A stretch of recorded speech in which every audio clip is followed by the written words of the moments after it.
Espíritu tú. Et misa es. Deo gracias.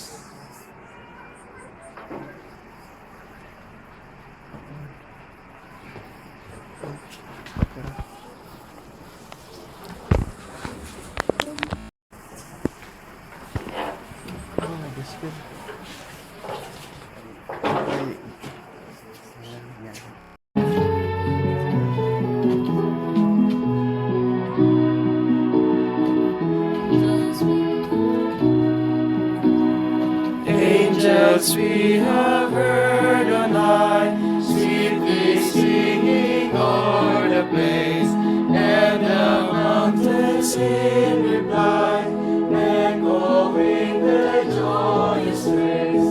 Gloria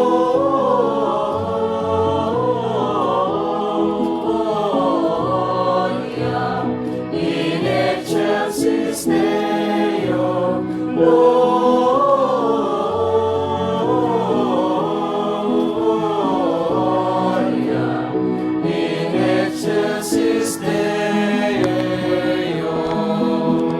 shepherds, what is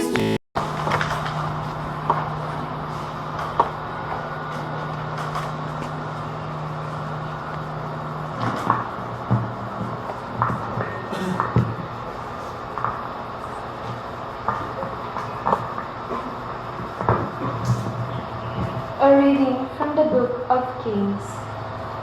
Jeroboam thought to himself, "The kingdom will return to David's house. If now his people go up to offer sacrifices in the temple of the Lord Jerusalem, the hearts of these people will return to their master Jeroboam, king of Judah, and they will kill me." After taking counsel, the king made 2 calves of gold and said to the people, "You have been going up to Jerusalem long enough. Here is your God, O Israel, who brought you up from the land of Egypt." And he put one in Bethel and the other in Dan. This led to sin, because the people frequented those calves in Bethel and in Dan. He also built temples on the high places and made priests among the people who were not Levites. Jeroboam established a feast in the 8th month of the 15th day of the month to duplicate in Bethel and pilgrimage feast of Judah, with sacrifices to the calves he had made, and he stationed in Bethel priests of the high places he had built. Jeroboam did not give up his evil ways after this, but again made priests from the high places from among the common people. Whoever desired it was consecrated and became a priest of the high places. This was a sin on the part of the house of Jeroboam, for which it was be cut off and destroyed from the earth. The word of the Lord. Thanks be to God.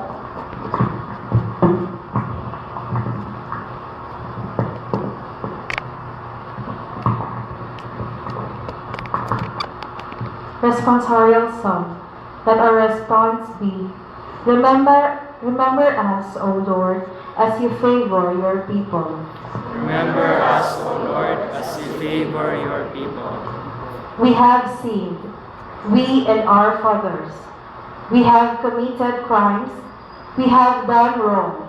Our fathers in Egypt considered not your wonders. Remember us, O Lord, as you favor your people. They made a calf in Horeb and adored a molten image. They exchanged their glory for the image of a grass-eating bullock. Remember us, O Lord, as you favor your people. They forgot the God who had saved them, who had done great deeds in Egypt, wondrous deeds in the land of Ham, terrible things at the Red Sea. Remember us, O Lord, as you favor your people.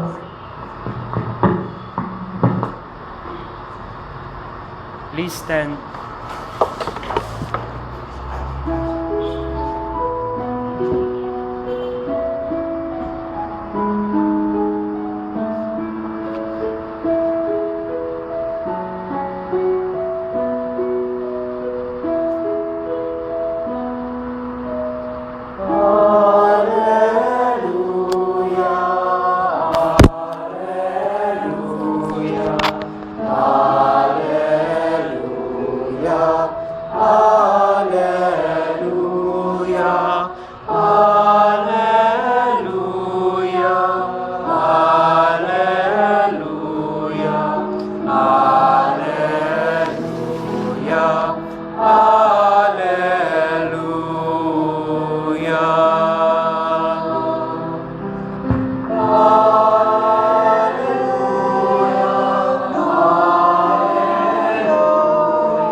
proclamation of the Holy Gospel according to Saint Mark.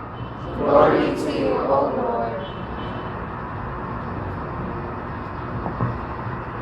In those days, when there again was great crowd without anything to eat, Jesus summoned the disciples and said, "My heart is moved with pity for the crowd, because they have been with me now for 3 days and have nothing to eat.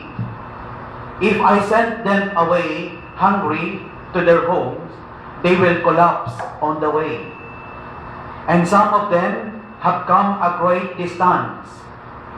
His disciples answered him, "Where can anyone get enough bread to satisfy them here in this deserted place?" Still he asked them, "How many loaves do you have?" They replied, 7. He ordered the crowd to sit down on the ground. Then taking the 7 loaves, he gave thanks, broke them, and gave them to his disciples, and distributed them. And the crowd were satisfied. They also had fish. He said the blessing over them, and ordered them distributed also. They ate and satisfied. They picked up the fragments left over, 7 baskets. There were about 4,000 people. And he dismissed the crowd and got into the boat with his disciples and came to the region of Dalmanutha. The Gospel of the Lord. Praise to you, O Lord Jesus Christ. Please be seated. Mayong hapon. Sa tanan, mayong hapon. Mayong hapon bitaw. Congratulations sa nakalahutay, no, sa seminar. Nalipay ba mo sa Sipatigayon na seminar? Are you sure? Nanamoy ka ng natunan? Ha? O gutom o uhaw gihapon mo, no? Like in the Gospel reading today, taken from the Gospel of St. Mark chapter 8, verses 1 to 10. Jesus in the Gospel is feeding the 4,000 or the multitude of hungry people out of His love. In verse 2, Jesus said, "My heart is moved with pity for these people." You see? Minaman mo, no? Andang na ba mo magtiilin? Ha? Ready na mo? O na si Iksoong Ryan, o? Andang na ba ni sila magtiilin? Oo, andam. Pero na ako'y isulti sa inyong ano? Na ako'y isulti. Okay. Na naman ko sa hierarchical structure, no? Sa hierarchical level ba? Nga, ako ang nagkapuligi o dipinsa sa inyo, ha? Kaya ang mga pare, wala na sila kabalo sa existence sa SSPX o sa LMS Davao. And then when they had Latin Mass, automatic, SSPX. Mo na hinungdan nga nung ang USEP, wala siya makaboard sa CCMD. Diba? Catholic Campus Ministry of Davao, tungod kang Dina. Sa abang school, tuwa sila dito, na sila chaplain. Pero dali wala. Mo na hinungdan. Kabalo mo sa existence sa SSPX? Do I need to tell this to you? Muna nga, kay ang USEP, ang CFD USEP, muna ako'y kulatado dito, no? Branded ni nga mga SSPX.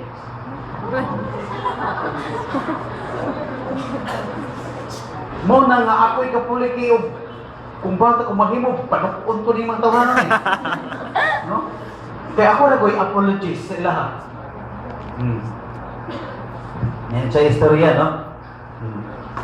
Labas na karon nga gipagawas ang moto proprio ni Pope Benedict XVI. Nga nang nahitabo man eh. Meaning pag moto proprio, meaning in his own right, in his own accord, in his own initiative, no? Without consulting any bishop. Yan na siya, no? That is authoritative. And then, yan yung gipagawas tungod sa existence sa SSPX, Society of St. Pius X. So, history, 1988, na-excommunicate si Archbishop Marcel Lefebvre. Dili sa issue nga Latin. Ako din klaro, no? Because Latin Mass of Latin language remains as Latin in the Church. What was sacred before remains sacred as of today. Because that is part of church life and mission. Ang issue dire kay ang disobedient. Then gi-justify nila ang ilang kaugalingon through Latin Mass. Para makakuha sila mga miyembro, gigamit nila ang TLM nga sakyanan aron sila makakuha miyembro. Kaya ang istorya nga daghang Catholic faithful nga interested sa Latin. Kaya ang Latin Mass, Latin language is an official language of the Church. Nga daghang mga Catholic faithful ang gusto ni Ana. So gi-grab din nga opportunity sa SSPX. Mo nang migamit si ilang bishop nga si Bishop Bernard Pele nga state of necessity. But there's no such state of necessity in the Code of Canon Law as far as the 1983 Code of Canon Law. Kung sa may emphasis ani nga kung naay Catholic faithful nga interesado sa Latin Mass, TLM, niya kung ang Catholic Church sa Vatican to dili makahatag, then they could take over. Hinana ba? Kung niya karon abuse man ni sa nahitabo. Kaya nipasok ang mga SSPX diri without any coordination or protocol or permission from the bishop. And the bishop is the shepherd of the Archdiocese of Davao, the ordinary, the local ordinary. So, and that is disobedience. Irreverence. Isa na sa Kitanaw. Nya karon, unsay nahitabo? Tungod na itong pagboto sa SSPX diha, nagsugod man ni sa Isla Bolton, no? Kauna pa ning istorya ni ba? Nya karon kay istoryahin na gyud. Mga daghan ang na-involved dito sa SSPX. Kaya ba kung kinsa ni mga tahanan eh? Bisan sa Igsoong Ryan, na-involved pa na, na-apil pa na sa issue, no? Muna grabe ang struggle sa community. Muna nga ako ning isulti sa inyo haba, no? Nga, kaning ato ang TLM, yes. Mo ni siya ang implementation and fulfillment of the document Summorum Pontificum of Pope Benedict. Nga naapon na sa proper and correct interpretation. Laing po nga document. I hope you can read that. Yan. Pero ang danger ani, dili sa Archdiocese of Davao, i-allow ni Obispo ang Latin Mass, both extraordinarya forma o ordinarya forma. Nga once a month na ay Latin Mass. Nga kinsa may mag-celebrate. Una, si Father Maniwa, SPD priest, nga karon ang SDB si Father Nicola. No, gi-allow sila sa obispo nga mag-celebrate aron ma-cater or ma-shepherd ang mga Catholic faithful diri sa Davao nga gusto og Latin Mass na gitawag og LMS, no? Latin Mass Society of Davao. Pero at least makabalo mo ba, no? Kaysa pag-implement atong nga initiativity, halimbawa sa February 9, kinsa speaker. Siya usap ka pare nga Vatican to, no? Obedient sa simbahan. But he knows Latin. He knows TLM. Extraordinarya, he knows. Ordinarya forma, he knows. Novus Ordo, he knows. Because that priest or congregation knows how to obey the teaching of the church. Sentere cum ecclesia. To think and to feel what the church think and feel. And that's the motto of Archbishop Mabutas. Yan na, danger ani, no? Kaya during ato gialaw ni Bispo, giban niya ang mga SSPX na dili mo apil. But what happened? Nay mga SSPX nga ning apil dito. Oh. Kunya branded ang Bispo na kailaman. Sumahulog nga naay ka ng nay underground pa. Nay underground. So makita nga waday kalainan ni sa SSPX. Muna careful ta ani, no? Kay dako kay ning blessing sa atua nga gihatag diri sa Davao, tagsara ka kita diocese nga gialaw, no? Buotan kay si Bishop Kapalya. Nagialaw niya na. Kabalo mo ko kinsa ang nasa involved sa SSPX. Pero igsuon man nato na sila. Pero akong gitanaw diri ang disobedient. Kay wa gali ni sila motuo sa Santo Papa. Ang obispo na kay tuuan. Wa gani ni sila motuo mudawat sa authority of the Pope si Pope Benedict XVI as 265 64 successor 65 ika-265 successor of Saint Peter. Wa gani sila mudawat sa papal infallibility. How much more sa obispo lang diri sa Davao. No, mo ni ang balatayanan. Mo ito nga naing mga seminar, seminar nato diri. Unsay purpose nato nga mag-seminar ta sa Catholic doctrine? Una, to appreciate and know our Catholic faith. From the sacred scriptures, from the sacred tradition, from the sacred magisterium. To know our Catholic faith and to appreciate it. Matud pa sa Latin principle according to the great teacher, na Latin teacher na si Tertullian, ingon siya na nil volitum nisi precognitum. Which means you could not love the things which you do not know. Now, how are we going to appreciate and love our Catholic faith if we do not know even the fundamental teaching of the Catholic Church? Mga, bless kayo ang USP, no? Gikan pa sa una.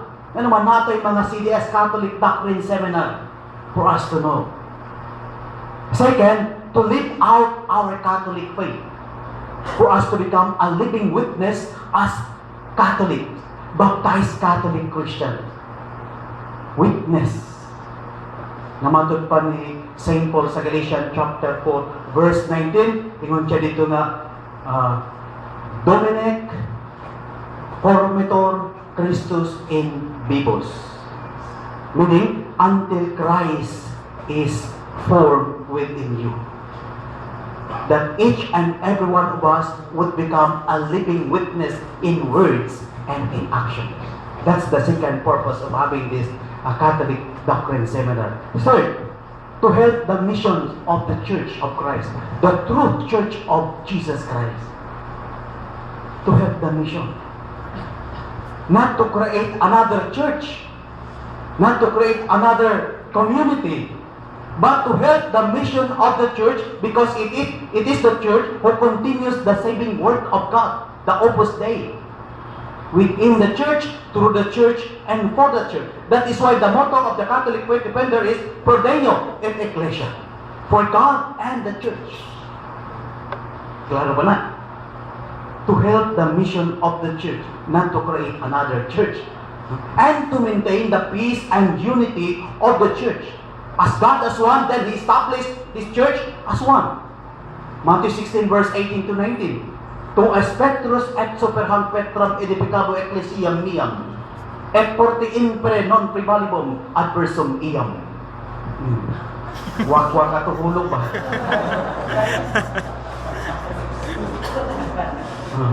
Ano na? Ikaw na Latin sa way Latin. Ang Latin kanunay na diha. Ang problema diri ang disobedient. Nga, sunod. Kita na naa sa USP, no? Akong i-continue itong ako ang istorya kanina. Basta lagi, labi na katong mga newly ordained priest. Basta nakita na namo, labi na itong nag-explain ko sa obispo niya, ang mga pare nagtanaw sa kuha. Minsan nga, SSP, Mas George. Kaya sila kabalo sa existence sa SSP. Nako, for your information, kung gano'n na sila kaya dali. 10 years sobra na sila. Nagmata lang mag-boring. Pero ako malibat, anak. Nga naman, kabahin na sa among struggle sa una. Adlaw gabi, debate nila. Ako rin ko ilahi, di ano, alien ba? Munang tabangan ko nila. Kilahi, makumuhumili. Scriptural man yun, no? So, karon, ingon ani, magbantay lagi ta kay basin unya nga maalaan mo nga kamo ang SSPX. Mana nga unsa man akong purpose diri? Nga kinahanglan madayag sa iyo bitaw nga to tell the world, to tell the people nga dili mo SSPX members. Nga naa mo sa LMS. Kung naa mo sa LMS, pero naa mo sa SPX, to tell the people SSPX ko. Be true to yourselves, brothers and sisters. Magpakatuo-tuo. Hinala ba, no? Kay, imong basihan sa Biblia sa 1 Corinthians chapter 14, verse 12. Kung saan nakabutang dito nga, every one of us received the gift from the Holy Spirit. And we use for God in the Spirit has given this gift to us for what? To help the building of Christ Church here on earth. To help the church. Not to create division or chaos within the church, but to help the church missions in unity, in peace, for the salvation of all. What is the purpose of everything? Ngayon maghago man ta, dapat umunta sa balay ron, no? Oh, question na inyong kaugalingon. Nga maghago pa man ko diri. Galisod-lisod na ta, kapoy-kapoy ra. Pero wala. No? We offer ourselves to that particular ministry for the greater glory of God. Ad majorem de gloriam. Para asa man eh? Salus animarum suprema lex. The ultimate purpose of the law is salvation of soul. And not only for the soul, including our body. So muna akong isulti sa inyo ba nga naagit bitaw mo stand. Ano ba? Kaya mamulabot man po ni sila, i-share na ko sa inyo ha. Katong unang seminar dito sa Atbang sa MCCC. Carpentry. Oh. Kato siya na seminar, it was the activity of the diocese. Pero kinsay nanulod dito ng hatag o pamphlet? SSPX. Ang SSPX. Kung naa pa sila respeto, kinsa may nag-invite sila? Wala. Pero niadto sila. Pag abot dito, ilang gimanipulate, sila ang naghatag og kanang brochure o uban pang mga pamphlets. And that is great insult to the bishop. Kanang paramdamay lang ba? No? If you are true Christian, then live as a Christian with respect. Isa to sa mga observation. Dan ang Facebook bang mga pariwa, kabalwa to. Dan ang mga sit, dinatupok, wala ko. Ako'y nagbulihan, so bisa, kabalo ka kung sa'yo naitabo. Katong mga brochure, kabalo ka kasagikan, kinsa ng hatag. Ang SSPS, das lang mga promoters. Tsaha? Wala na naitabo. Kung nagmata lang tagpuntan. Pero wala nga, magsultihan taga dito, basig makuyapan ka.